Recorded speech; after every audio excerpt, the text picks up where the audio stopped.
You are called to freedom. You deserve to be free, but use your freedom to serve others in love. This is spiritual actualization. I'm Will Rucker. Let's get into it. Spiritual awakening is just the beginning. Spiritual actualization is the evolution. I am Will Rucker, and this is Spiritual Actualization. Let's get into it. These days, being at home, I spend probably way too much time on the internets, on the social medias, and I see conversations that break my heart and attempt to steal the hope that I have and the faith that I have in humanity. But I was reflecting on this idea of liberty and freedom and community and government, and I thought it was important to share some of these musings with you. Let's start with government. It's important to recognize the reason government exists in the first place. I hear a lot of libertarians and Christians and whatever boxes you want to put folks in talking about how we can self govern, how we don't need government to tell us what to do, and how we should just be able to take care of ourselves and run our own lives. Here's the thing that's missing in that.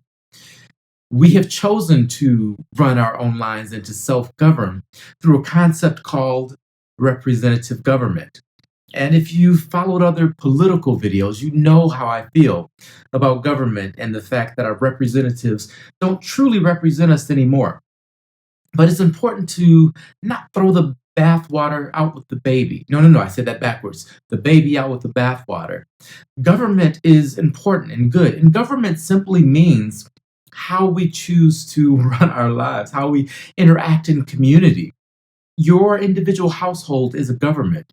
In a traditional family, you've got a mom and a dad, and they're the bosses, and the kids follow their rules and they interact with their neighbors. So that's international affairs. All of this is happening in a small scale at a single home. But imagine if every single person on your block had to get together and agree before any change happened, before you paved the road, before you set the speed limit. Imagine that. Now imagine you expand that from your block to your subdivision. Well, I think we should go 25. No. We should be able to go 50. I don't think there should be a speed limit. Imagine that conversation and imagine how little would get done. If you think our government is at a standstill right now with 100 senators or however many there are, imagine your city. Imagine your county. Imagine your state. Imagine 330 or 350 Americans. You don't want to imagine that because it's crazy. It's unreal.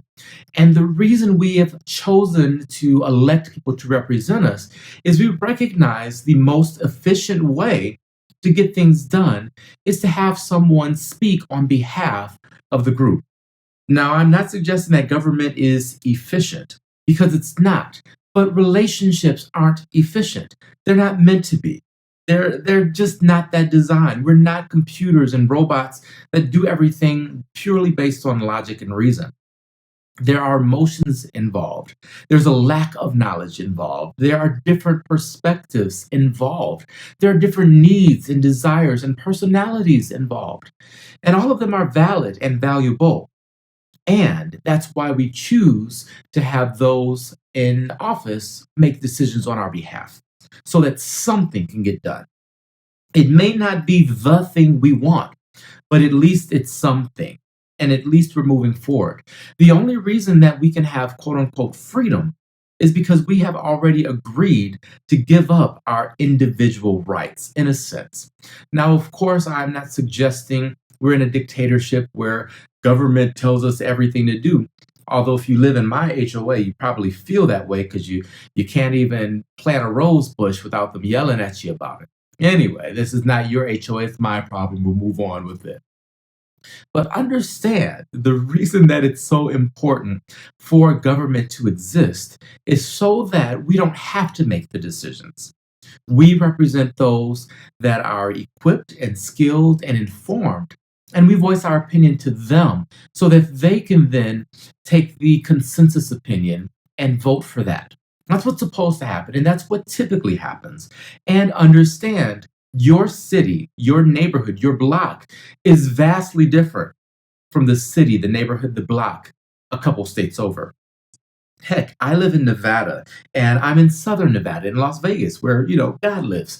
And I am in a city that's vastly different from our neighbors in the north and from our rural neighbors that are spread out across the state. We just have different lifestyles. We have different needs, different idiosyncrasies. We have all these things that make us unique and they don't match what makes others unique. So my interests aren't necessarily their interests in a direct way.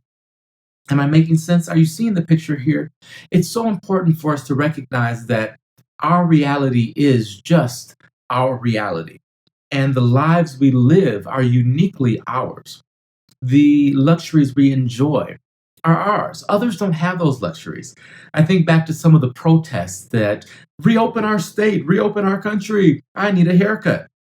And while that may seem absurd to some, think of what a blessing that is to have the worst problem not being able to get a haircut or get your hair did, get it done. Yeah, imagine that being your worst problem.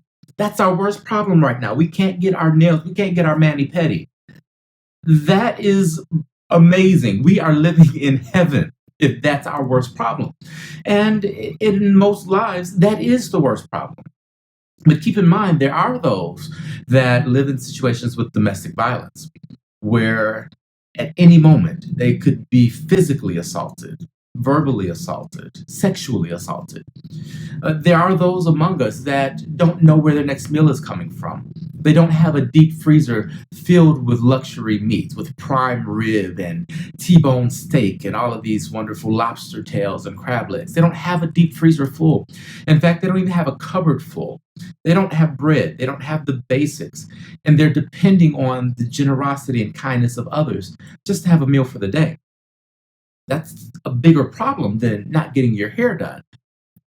But for the person that has the deep freezer, that has the cupboards full, that pain of not being able to get their hair done is just as valid as the pain of the person being physically assaulted and the pain of the person that doesn't know where their next meal is coming from.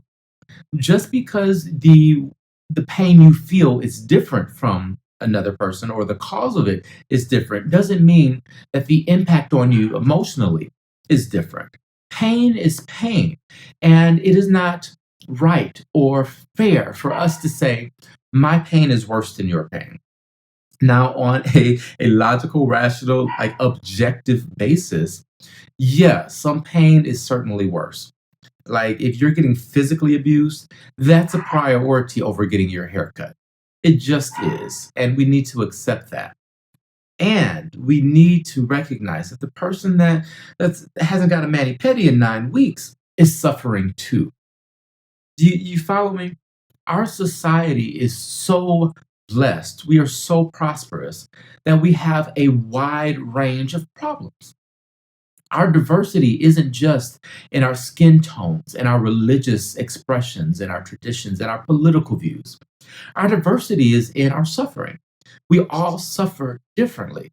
And that's why when you get a government together that represents 50 states and thousands of communities and hundreds of millions of people, it takes time and effort to get things done.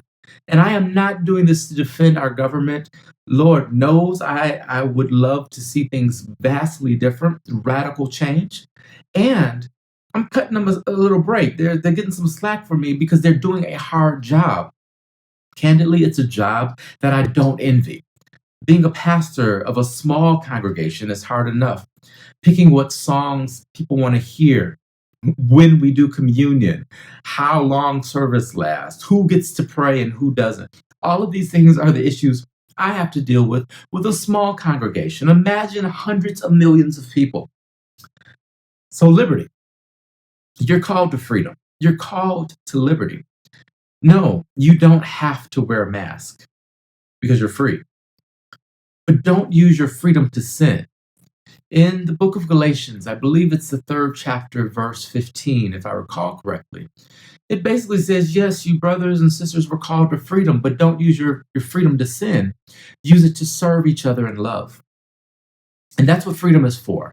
The only reason we can have the problems we have, complaining about bad Wi-Fi and the fact that we can't sit down in Starbucks right now, the only reason is because we have come together as a community, as a collective.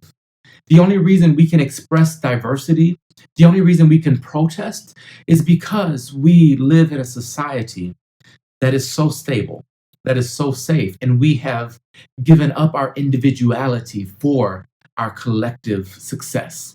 That's the only reason. Think of a tribe. Go to the rainforest and you're in the middle of nowhere, right?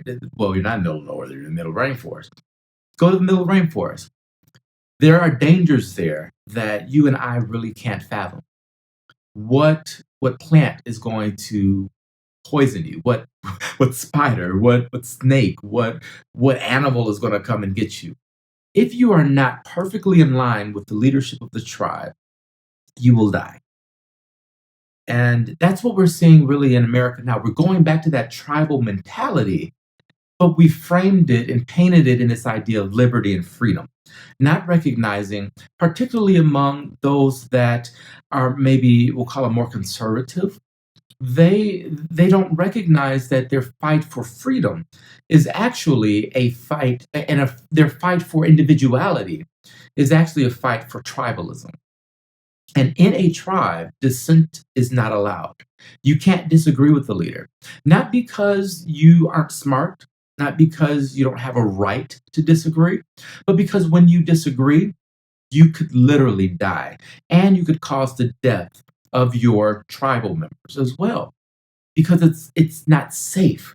When you're in a time of war, why is it that martial law takes away your rights?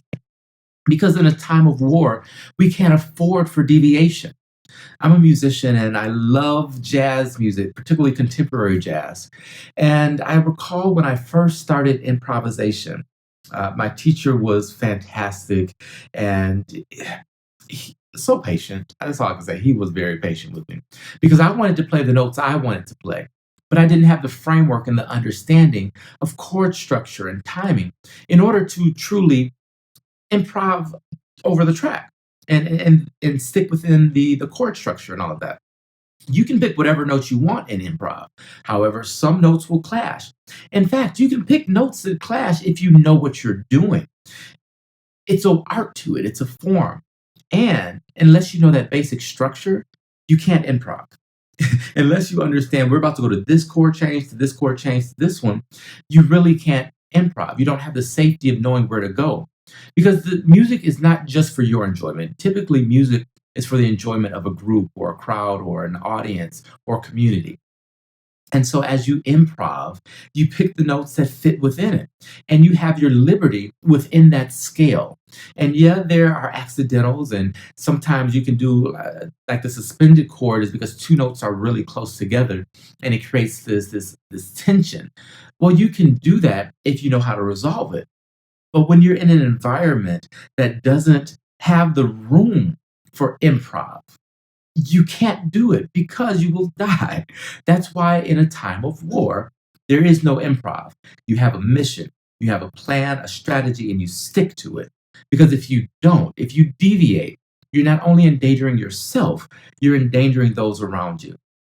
And there's a phrase in politics that I've heard recently that says, your rights end at my nose. Your right to swing your arms wildly ends at my nose. You can do what you want as long as you don't impact me. But what we have to recognize is, yeah, you can smoke a cigarette, but that smoke travels. And that impacts me as an asthmatic. And now you set off an asthma attack and I'm in the hospital. And then I'm dead because you wanted to have the right to smoke. And that expands. The more conscious we become, the more we recognize how even our individual actions, whether we meditate or not, whether we're kind to our own family or not, how that impacts the world. Now, I'm not suggesting that you have to think about the people on the other side of the planet every time you get ready to have a drink of water. It's only so much we can directly be aware of at one time.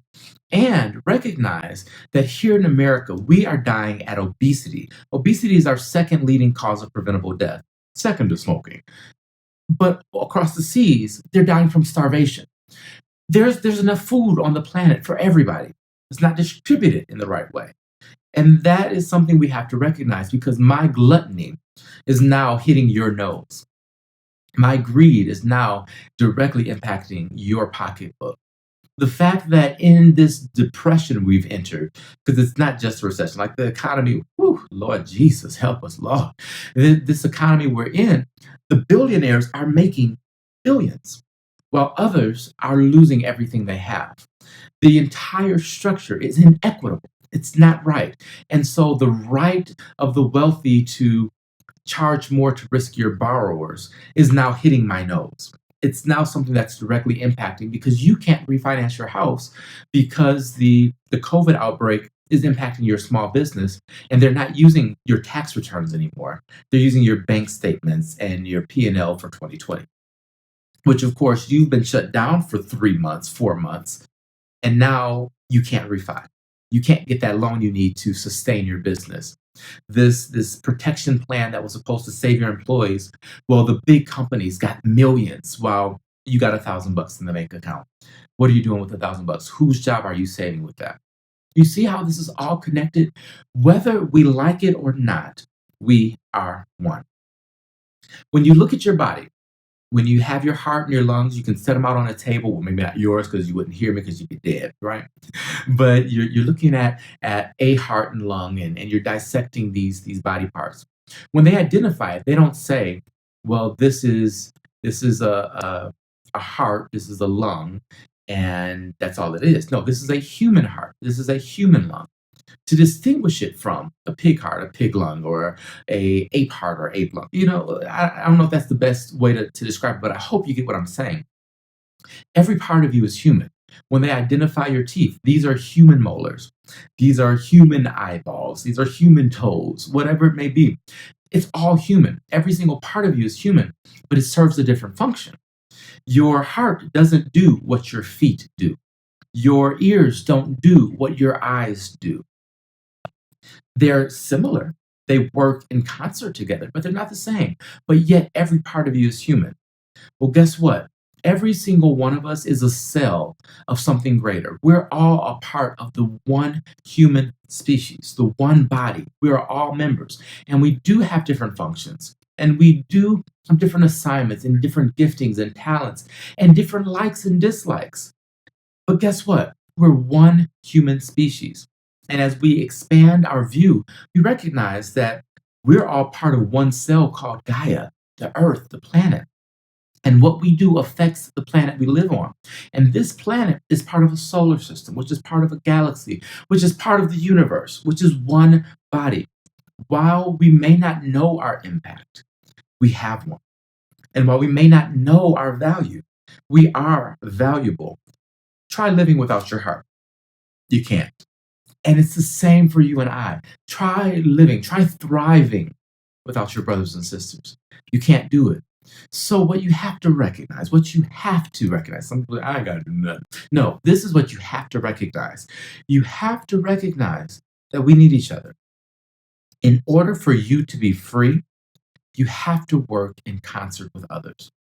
In order for us to have the luxuries we enjoy, technological advances, the internet, in order for us to have these things, they're only available because we chose to work as a community, because we chose to give up maybe a little bit of what we actually wanted and desired in order to look at the bigger picture. This isn't a zero-sum game. It's not all or nothing. No, we may not get everything we want in the legislation. The politician we elect may not be the one we want. But are we just going to leave the process, not vote for anyone because no one's exactly what we want? Guess what? The person who is exactly what you want isn't exactly what you want if you look hard enough. So I hope that you've enjoyed this video. I hope that it's sparked some thought and some ideas for you. And I hope that you recognize that freedom is the most valuable thing that we have. The only way to sustain our freedom is to sustain our community. I love you. Be sure to like this video. Be sure to subscribe, hit the bell notification, and share. Let me know your thoughts. Remember, you are not a drop in the ocean. You are the entire ocean in a drop. I will see you in the next video. There's a global transformation of consciousness happening right now, and you are a part of it. It's the greatest shift in consciousness this planet has ever seen. And my assignment, my mission is to help you awaken to the infinite nature of your being, love. I help awakening people actualize their spirituality. I see what's there, what's really there, and I share those insights with you. My journey isn't mine, my struggles, my pain. It's all for this moment, for this time, for this place, for us, so that we can come together and reconnect as one, layers of one universe living as we ought, inspired, intrigued, interconnected, intersectional. Spiritual awakening is just the beginning. Spiritual actualization is the evolution. I am Will Rucker, and this is Spiritual Actualization. Let's get into it.